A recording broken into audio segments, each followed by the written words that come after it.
Hey there, I'm speaking to you today from the yoga room in our apartment in Montreal, Canada. And I wanted to take a couple minutes today to speak about a topic that comes up quite often with my students.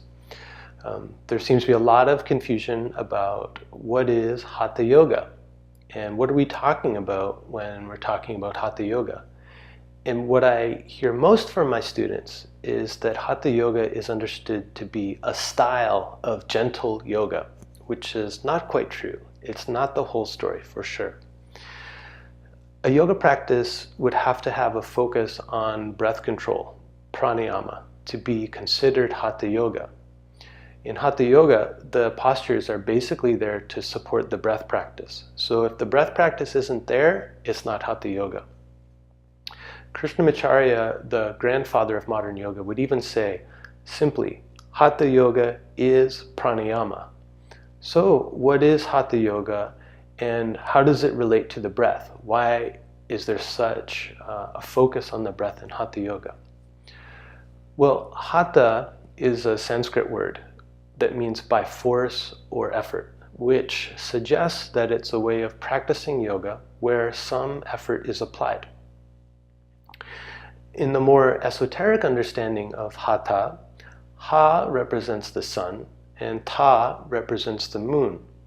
So Hatha Yoga means the union of sun and moon, which is just a symbolic way of speaking about a balancing of different energies. So a simple way to think of Hatha Yoga then is that it's a practice of balancing our energy through some effort. And the way that we do this, the way that we apply effort, is through conscious breathing, which we call pranayama. Because as the early yogis discovered, and now modern science is starting to substantiate, we can control our nervous system and mental emotional state by controlling our breathing. There's a direct relationship there. I'm sure everybody's had the experience where you're feeling stressed out, you're angry, you're anxious, and you notice that you stop breathing or that your breathing pattern has become rapid and shallow. And conversely, when you're feeling calm and relaxed, you might notice that your breath becomes slow and deep.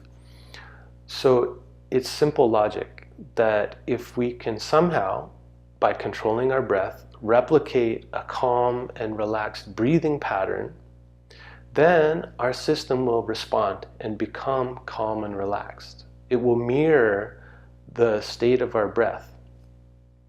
Studies have shown that a regular breathing practice over time will train our body to be more calm and relaxed as the default state.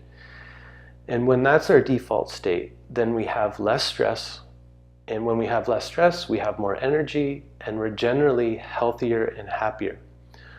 So it makes a lot of sense to take just something like 10 minutes a day to do a simple breath practice, something like alternate nostril breathing, nadi shodhana. And if you apply just a little effort every day, you'll notice a massive change. And you can find some practices, some breath-focused practices, Hatha Yoga, on my Patreon page. There should be a link down below. You can also subscribe to this page for more videos like this one. And please leave a comment. Let me know what you think and let me know if there's something else that you'd like me to speak about and hopefully clarify. Okay, well thanks so much and we'll see you soon.